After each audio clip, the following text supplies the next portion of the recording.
Este é o texto mais extenso que nós temos do Novo Testamento, aonde que ele é bem enfático e ele é bem assim convincente. Por só lermos 3 versículos dele, a gente já podia parar, analisar e já ver que em Cristo o dízimo foi abolido. Nesse tópico ele vem falando de Melquisedeque, que era rei de Salém, sem pai, sem mãe, sem genealogia. Não que ele não tivesse pai nem mãe, mas não foi contado na genealogia dentro da Bíblia a linhagem de Melquisedeque, já prefigurando a Cristo. Isto foi anterior à lei que foi estipulado. Mas agora, posterior à lei, posterior à morte em Cristo, aqui ele vem falando que no versículo 5, e os que dentre os filhos de Levi recebem o sacerdócio têm ordem segundo a lei de tomar o dízimo do povo, isto é, de seus irmãos ainda que tenham saído da descendência de Abraão. Ele fala que eles receberam segundo a lei. A lei hoje não está mais em vigor. Essa lei que eu estou falando é a lei cerimonial, para que os irmãos entendam que essa lei ela não está mais em vigor para a nossa vida. E essa lei veio através de Moisés, que mais para baixo aqui do tópico nós vamos ver que Moisés ele não mencionou nenhuma outra tribo para servir o altar, a não ser a tribo de Levi. Agora eu queria que vocês prestassem bem atenção nesse tópico onde que eu vou relatar agora, que está em 2 Coríntios 3, aonde que essa lei, que Moisés, que é o patriarca, o pilar de todo o Antigo Testamento, eu falo pilar, a base, o sustento, porque os 5 Pentateucos que nós temos na Bíblia, os 5 primeiros livros, foi escrito por Moisés. E nós temos no 2 Coríntios, no capítulo 3, aonde que ele mostra explícito, abertamente para todos, quem quiser parar e ver, abra em Coríntios, no capítulo 2, no capítulo 3, ele diz assim, em 2 Coríntios: porventura começamos outra vez a louvar-nos a nós mesmos, ou necessitamos como alguns de cartas de recomendação para vós, ou de recomendação de vós? Vós sois a nossa carta escrita em nossos corações, conhecida e lida por todos os homens, porque já é manifesto que vós sois a nossa carta de Cristo, ministrada por nós e escrita não com tinta, mas com o Espírito do Deus vivo, não em tábuas de pedra, mas nas tábuas de carne do coração. E é por Cristo que temos tal confiança em Deus, não que sejamos capazes por nós mesmos de pensar alguma coisa como de nós mesmos, mas a nossa capacidade vem de Deus, o qual nos fez também capazes de sermos ministros do Novo Testamento, não da letra, mas do Espírito, porque a letra mata e o Espírito vivifica. Se o ministério da morte gravado com letras em pedras veio em glória, de maneira que os filhos de Israel não podiam fitar os olhos na face de Moisés, por causa da glória do seu rosto, a qual era transitória, como não será de maior glória o ministério do Espírito? Porque se o ministério da condenação foi glorioso, muito mais excederá em glória o ministério da justiça. Portanto, também o que foi glorificado nesta parte não foi glorificado por causa desta excelente glória. Porque se o que era transitório foi para a glória, muito mais é em glória o que permanece. Tendo pois tal esperança, usamos de muita ousadia no falar. E não somos como Moisés, que punha um véu sobre a sua face, para que os filhos de Israel não olhassem firmemente para o fim daquilo que era transitório, mas os seus sentidos foram endurecidos. Porque até hoje o mesmo véu está por se levantar na lição do Velho Testamento, o qual foi por Cristo abolido. E até hoje, quando é lido Moisés, o véu está posto sobre o coração deles, mas quando se converte ao Senhor, então o véu se tira. Ora, o Senhor é espírito, e onde está o espírito do Senhor, aí a liberdade. Mas todos nós, com cara descoberta, refletindo como um espelho a glória do Senhor, somos transformados de glória em glória, na mesma imagem como pelo Espírito do Senhor. Eu quero enfatizar, irmãos, para que vocês prestem bem atenção, no verso 14, onde que ele diz assim: mas os seus sentidos foram endurecidos, porque até hoje o mesmo véu está por se levantar, na lição do Velho Testamento, vírgula, o qual foi por Cristo abolido, ponto final.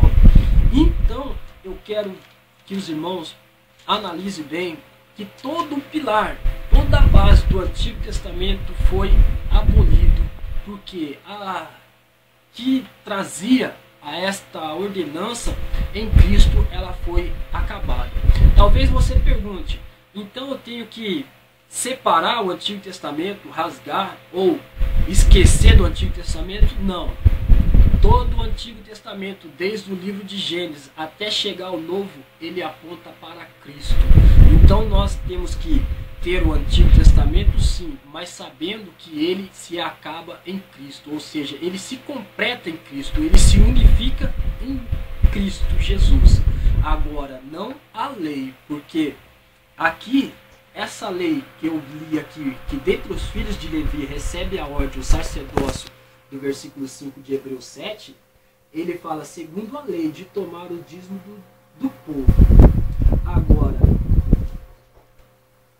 ele fala também que no versículo 13 diz assim: porque aquele de quem essas coisas se dizem pertence a outra tribo, da qual ninguém serviu ao altar, visto ser manifesto que o nosso Senhor procedeu de Judá, e concernente a essa tribo nunca Moisés falou de sacerdócio.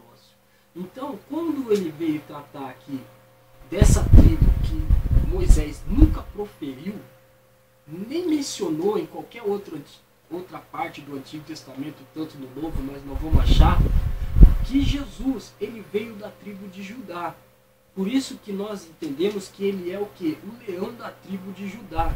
E quando ele adentrou no capítulo 7 de Hebreus, na sua morte, agora mencionado, quando ele foi e rasgou o véu de alto a baixo na cruz do Calvário, ele falou, Pai, está consumado, toda a lei de cerimônia se cumpriu em Cristo.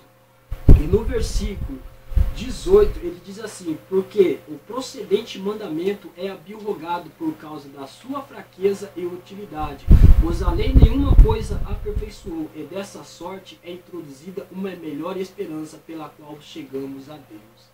Esta melhor esperança é o que? É o novo pacto, a nova aliança que nós temos em Cristo. Nós, no capítulo 2 de João, de 2 João, ele nos diz o quê?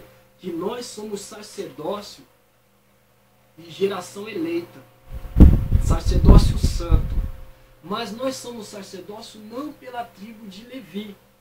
Porque quem tinha só o sacerdócio de tomar o dízimo do povo era só a tribo de Levi, e era segundo a ordem de Moisés. E hoje nós não temos mais esse sacerdócio levítico. Cristo, ele acabou com o sacerdócio levítico, porque ele fala mesmo no livro de Hebreus que tomavam o dízimo homens que morrem, que iam acabar se deparando com a morte, iam morrer.